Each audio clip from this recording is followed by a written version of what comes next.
Alrighty, this video is going to be pretty short. I'm just going to go over some definitions and then we will go over some practice problems in the next video. So remember that we talked about how Christian Huygens and James Clerk Maxwell have this idea that light is a wave. And so take a minute, look at these two waves, which one has a high frequency and which one has a long wavelength. The one on the left has a high frequency because it has a lot of waves in a short amount of time. The one on the right has the longer wavelength because these waves are further apart. So now think about our relationship between frequency and energy and our relationship between wavelength and energy. So if the frequency is high, if you have a lot of waves in a small amount of time, that wave has a lot of energy because all those waves are just hitting. So all of that is energy. Versus the wavelength, if your wavelength is really long, that energy is low because those waves, it's like, okay, one wave came. Now another wave came. And another wave came. So those waves are moving a lot slower, so they have low energy.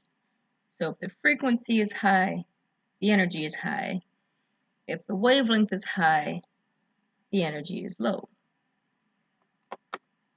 So we got some terms to talk about. We have c, that's the speed of light. It'll always be 3 times 10 to the 8th. It's a constant, so it will constantly be 3 times 10 to the 8 meters per second.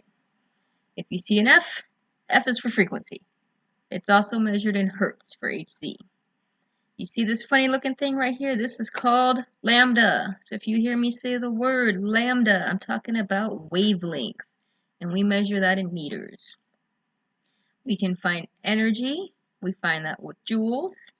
And then we have another constant. This one's called Planck's constant, and it's 6.63 times 10 to the minus 34 joules per second. So 6.63 times 10 to the minus 34 is Planck's constant if you need an H. And then our speed of light, that's c, is 3 times 10 to the 8. And so the speed of the light and the Planck's constants are constant, while the energy, the wavelength, and the frequency can change. And these are the three formulas that we're going to be focusing on today. We have the speed of light is equal to frequency times wavelength. Energy is equal to Planck's constants times frequency. And energy is equal to Planck's constants times frequency divided by the wavelength. Now we're going to go to a couple of practice problems. However, let's think about this.